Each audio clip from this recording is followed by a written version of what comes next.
da murna duka wanda ya samu irin ku.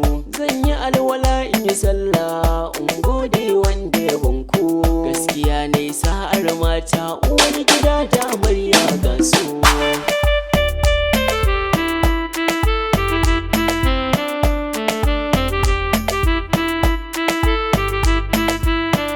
Mata'uddin ya mar'atu salha ne in ji ma'aiki. Mai aure ya san wannan shi ko gauro sai dai a baki. Maza ne ke yin aski su kuma mata sai jan baki. Darajar wanda ya yi wa aure kwarai da bambanci da mararshi.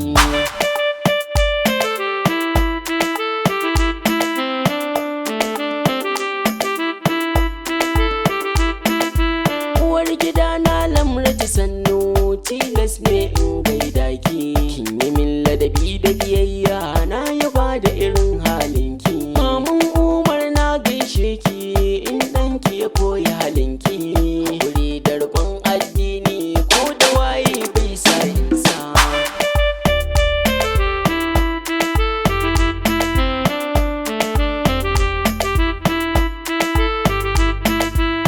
Zara'u amarya sannu gimbiya mai kyan halaye.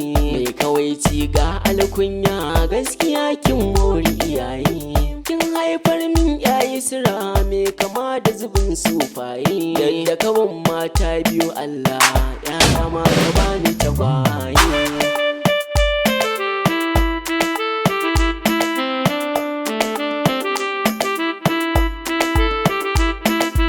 Badan a ce na yi habaici ba sai na ce wayo goraye. Ya wanka da ruwan sanyi kuma ya kwanan sauraye. Ni dai na gode Allah yanzu gani saho na iyaye. Ya'ya na yi sir da Umar za su share min na hawaye.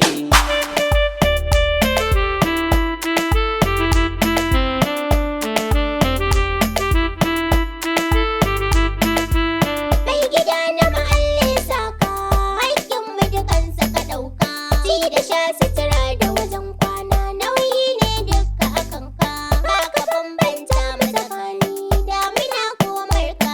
Ka biya dukkan haƙƙi ko halayya zaɓin shaidar rabba.